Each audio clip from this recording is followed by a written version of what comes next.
Et merci d'accueillir Laurine et Eloquence dans le studio de Salut Laurine, comment ça va? Ça va super, et toi? Bah ça va, on est très content de t'accueillir. Moi, je suis très contente d'être là. On va t'expliquer comment on t'a trouvé. Ok. Enfin, comment je t'ai trouvé. J'étais sur les toilettes, je scrollais Instagram. Il avait tellement besoin de dire qu'il était sur les toilettes. Il a raison. Pour de vrai, il faut qu'elle sache. Non mais il faut qu'elle sache comment son audience la trouve. Je scrolle Instagram, je scrolle beaucoup Instagram. Voilà, des fois il y a des trucs pas trop intéressants et je suis tombé sur ton profil sur une des vidéos, alors je sais plus laquelle c'est parce qu'il y en a quand même pas mal, et je suis tombé sur cette meuf qui écrit des bouquins et qui n'a pas d'éditeur et qui les vend toute seule, dans la débrouillardise la plus totale. Et j'ai dit c'est super cool, j'en ai parlé, j'ai envoyé le truc à Olivia direct, elle m'a dit trop bien, il faut absolument qu'on l'ait dans l'émission. C'est cool. On n'a pas demandé l'avis à Barreau, mais et du coup tu te retrouves là. Alors ça a été un petit peu dur de caler ça parce que t'es très sollicité et tu bosses beaucoup visiblement, mais c'était, je crois, il y a à peu près 2 mois, un truc comme ça que j'ai vu la vidéo. Alors on va réexpliquer aux gens ce que tu fais exactement, parce que nous on a trouvé que ton profil il était super cool et on s'est dit si on peut lui donner un petit coup de pouce, elle mérite. C'est gentil, merci sans beaucoup. avoir lu tes bouquins en plus. Tu vois, le truc, moi le truc que j'ai trouvé ouf, c'est que déjà t'écris des bouquins et t'as l'air assez productif. Ouais, j'en ai 6 là, voilà, pour l'instant. Donc 6 en combien de temps? Ça va faire 3 ans le 22 août que je suis écrivaine. Ok, donc c'est pas mal. On va revenir un petit peu au début justement pour savoir comment c'est arrivé. La littérature, toi c'est un truc qui a toujours été... J'ai toujours beaucoup aimé lire, ouais. Ça pouvait me tenir, je pouvais passer des nuits blanches normales juste pour finir un livre j'étais dans l'histoire. Toi, t'étais la poupette qui traînait dans la cour de récré avec son livre. J'étais vraiment hyper investie. Pas forcément. Non, pas forcément. C'était plus chez moi. C'était mon truc à moi, genre.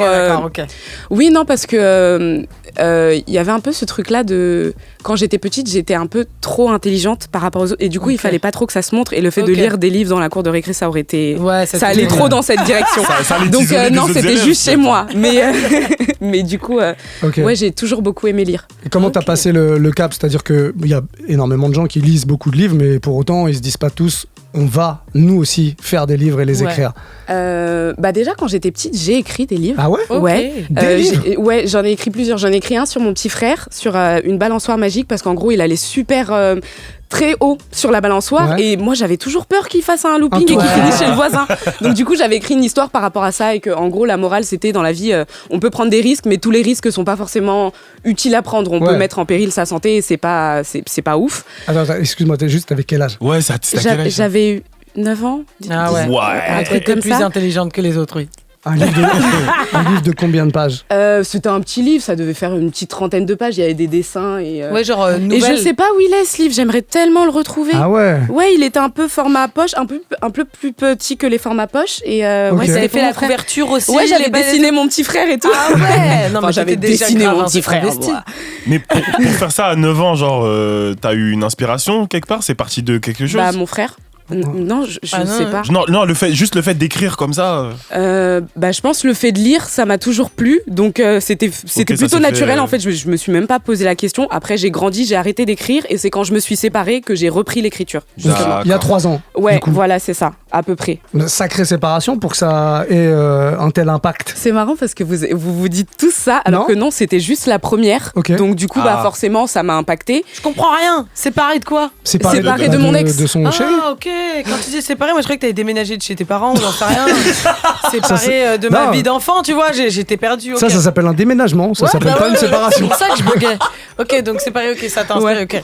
Non, ça n'a eu aucun impact? Non, c'est pas que ça m'a inspiré, c'est qu'en fait, à un moment donné, je me suis rendu compte que j'avais besoin de me reconstruire, et en fait, l'écriture s'est vraiment présentée à moi comme la solution. J'ai même pas réfléchi, je me suis pas dit, je vais écrire dans le but de me réparer, c'est plus j'ai écrit, je me suis dit, putain, ça fait du bien cette merde. Et puis, du coup, je me suis dit, je vais continuer en fait. Et quand t'as écrit le premier, t'as écrit dans le but de le vendre, ce livre? Non, au départ, j'ai écrit en mode thérapie.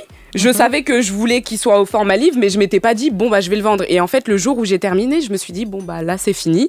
Du coup, qu'est-ce que j'ai envie de faire? Et je me suis dit mais j'ai envie de vendre mon livre en fait. Ok. C'était quoi quand tu t'es mis à l'écriture? C'était quoi le sentiment qui t'animait? C'était de la hargne? T'étais revanchard? T'étais triste? Alors revanchard non, c'était vraiment plus de la tristesse, de la peine, de la colère, de l'incompréhension, vraiment toutes les émotions qui peuvent un peu nous impacter quand on subit une rupture, quelle qu'elle soit, amoureuse, amicale, peu importe. Je pense que c'est vraiment des choses qu'il est important de poser, juste même pour soi, se rendre compte que, ok, aujourd'hui on est triste comme hier, mais c'est pas vraiment de la même façon. Ouais. Et donc juste le fait de pouvoir mettre des mots là-dessus, et ça m'a vachement permis moi de faire la paix avec cette chose-là, qui était la rupture, mais aussi avec plein de choses de ma vie. Et il a lu le livre, Michael, ou pas? Je n'en ai que faire, c'est qui, Michael? Je sais pas, j'ai tenté un prénom. Il a vraiment dit un prénom comme ça. Je me suis dit, si jamais je tombe dessus, il va dire, wow, comment tu sais? Mais non.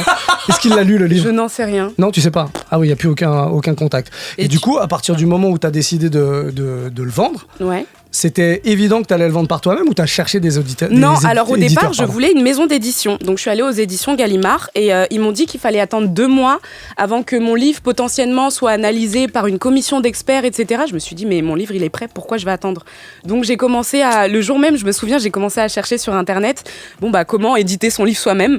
Et du coup, je suis tombée sur The Book Edition et j'ai suivi les étapes et au fur et à mesure, j'ai pu faire mon livre. Pour ceux comme nous qui connaissent pas du tout The Book Edition, alors, The Book Edition, en gros, c'est le numéro 1 d'auto-édition en France. Donc, ils sont basés vers Lille. Ils te proposent plein de formats de livres différents, poche. C'est fou parce qu'à part le livre poche, je vois pas trop. Mais grand livre.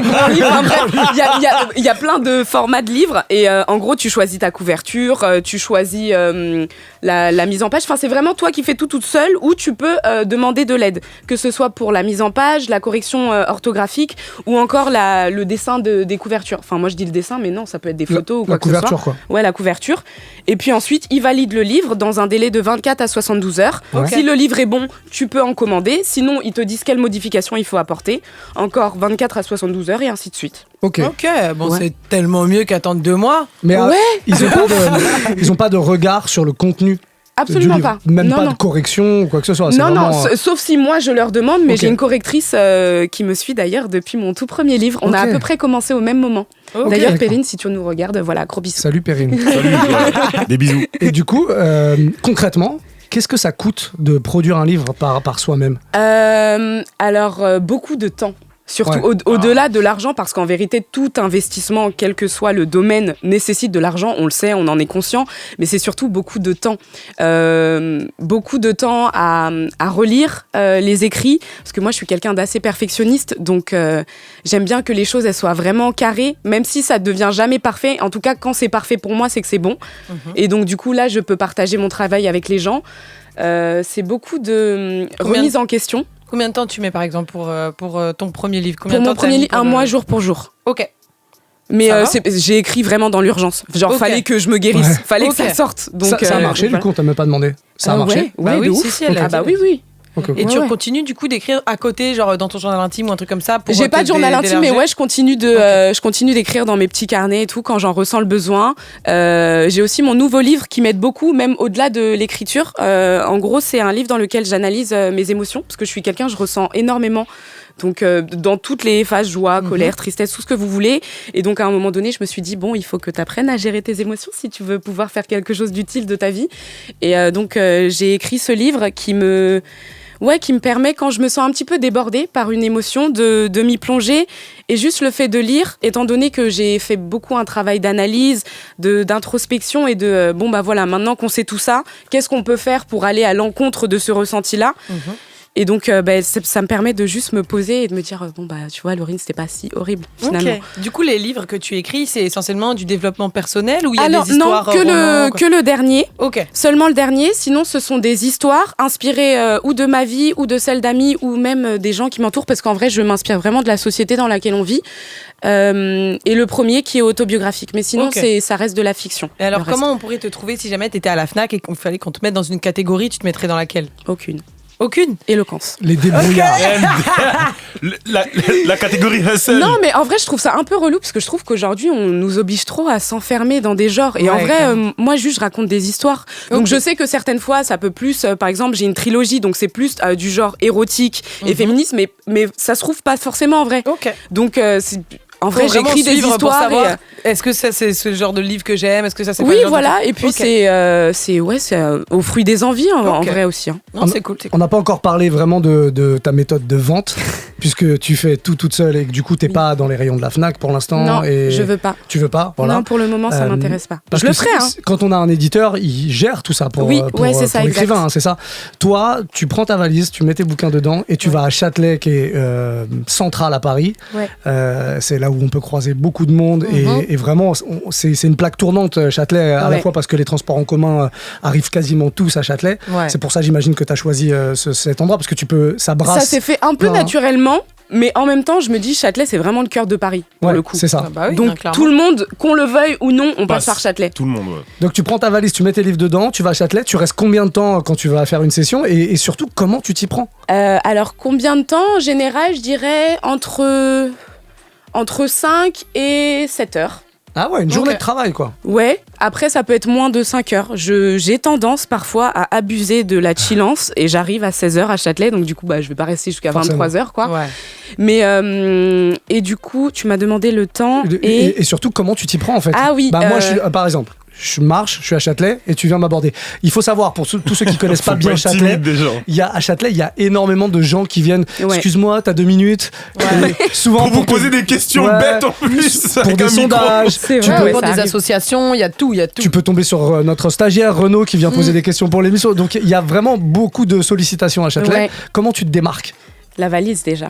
Parce que la plupart des gens pensent que je suis perdue. Alors que pas du tout. C'est vrai ça. Déjà ça, mais ça m'est pas venu tout seul. En fait, je suis allée un week-end à Reims chez une amie et du coup, j'avais ma valise. Et en fait, je me suis rendu compte que les gens s'arrêtaient de ouf. Et c'était la première fois que je vendais autant de livres. Je me suis dit, alors là, la valise, ça y est, ça va devenir la prolongation de mon corps. Et avant, tu le faisais sans ? Avant, je le faisais sans. J'avais mon gros sac et je me pétais le dos. C'était infernal. Ouais. Et du coup, plus pratique. Les gens qui sont sur le live, du coup. Et du coup, donc t'as ta valise. Donc déjà, les gens n'ont pas peur et ils se disent pas que tu vas leur vendre un truc puisque t'as une valise. Non, et que pas forcément. T'es genre une voyageuse. Pas tout de suite, en tout cas. Pas tout de suite. Mais après, je suis hyper souriante quand je suis dans la rue parce que moi, j'aime trop mon travail. Donc je suis là, salut, t'aimes la lecture ? Et donc du coup, les gens ils me regardent, ils sont en mode. Ouais, je sais qui elle. Mais vraiment, la confusion sur le visage des gens. Je marche à Châtelet, tu viens archi souriante. Salut, tu aimes la lecture ? Et puis c'est moyen je cours. Après non, parce que c'est vrai que tu dénotes à Paris des gens souriants qui marchent comme ça. On n'en voit pas. On n'en voit pas. Il y en a pas beaucoup. Donc et puis ça doit faire du bien à tous les touristes qui passent à Châtelet. Hein. Grave. Et puis moi j'aime bien, même les gens qui me recalent, je m'en tape. C'est même plus grave. Ouais, non mais t'es habitué. Oui, de ouf. C'est bien, en vrai, faut jamais prendre personnellement. Moi aussi, c'est ça qui a fait que je me suis dit non vraiment, elle charbonne pour de vrai. C'est que vraiment on sent que t'es vraiment comme ça. Tu vois que t'hésites pas à venir voir les gens. Ouais, ça t'intéresse à la lecture. Voilà, moi je fais ça. Est-ce que t'achètes ou pas? Tu vois, non mais voilà, c'est aussi direct que ça. Non, je dis du coup salut, t'aimes la lecture. Après les gens ils sont un peu confus, donc je laisse un peu quand même la confusion s'installer. Il faut bien que moi aussi je me marre. Et après... mais oui, mais c'est super drôle parce que je sais ce que provoque la phrase chez les gens. Ouais.